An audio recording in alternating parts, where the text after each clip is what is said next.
when they catch you. But when you do it, they break you. If you continue to fight,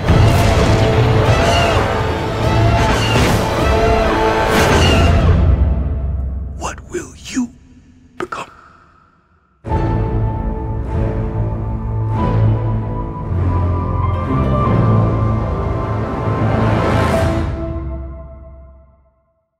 La sortie d'un nouveau film Star Wars est à mon sens un non-événement critique. Déjà parce que chacun pond la sienne, comme je vais le faire ici, mais aussi parce que peu importe ce qu'on en dira, tout le monde ira le voir.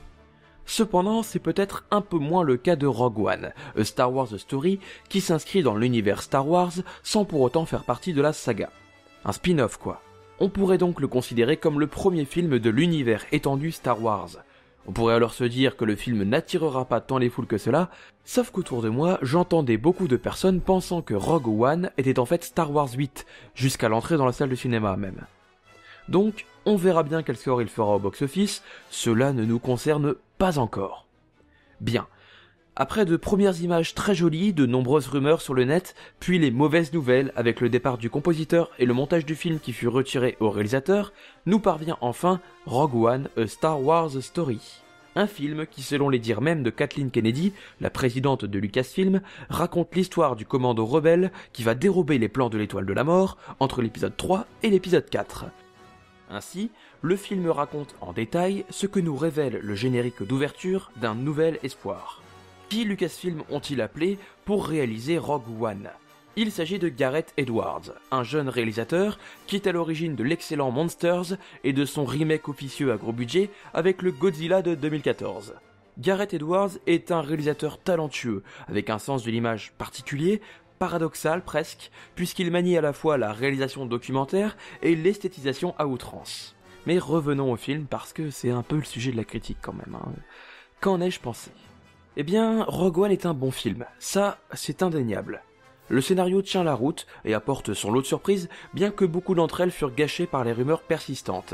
Les acteurs sont tous bons, voire très bons, mention spéciale à Mads Mikkelsen avec lequel je ne peux pas être objectif tant j'adore ce mec.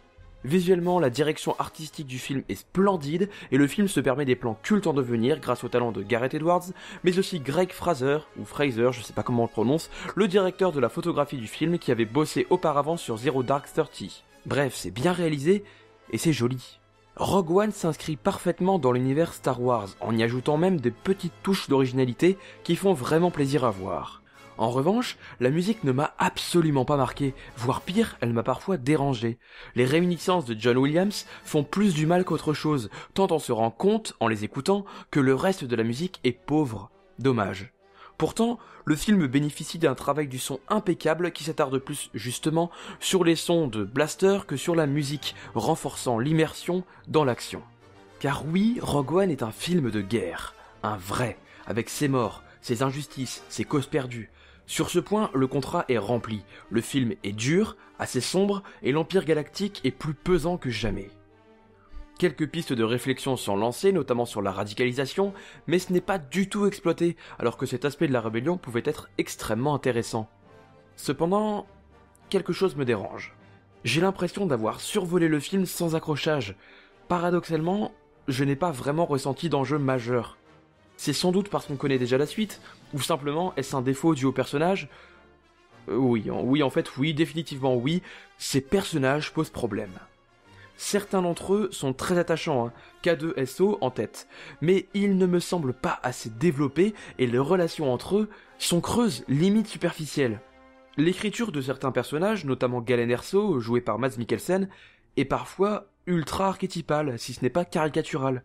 Non, décidément, j'ai un problème avec l'écriture de ces personnages, et cela se répercute sur tout le film, car en ne m'attachant pas aux personnages, je ne ressens rien quand je les vois se battre, quand on me dit qu'ils vont risquer leur vie pour l'Alliance Rebelle. Et c'est bien dommage, car l'action est brillamment mise en scène, notamment dans un dernier acte magistral, mais gâché encore une fois par ce manque d'empathie pour les protagonistes. Heureusement que ce sont de très bons acteurs qui campent les rôles, donnant du cœur aux personnages, sans quoi ces derniers auraient été désastreux. Le film, vous l'avez compris, n'est donc pas parfait, mais il reste vraiment bon. Pour les fans de Star Wars, sachez que Rogue One réintroduit quelques éléments de l'ancien univers étendu, les rendant à nouveau canoniques.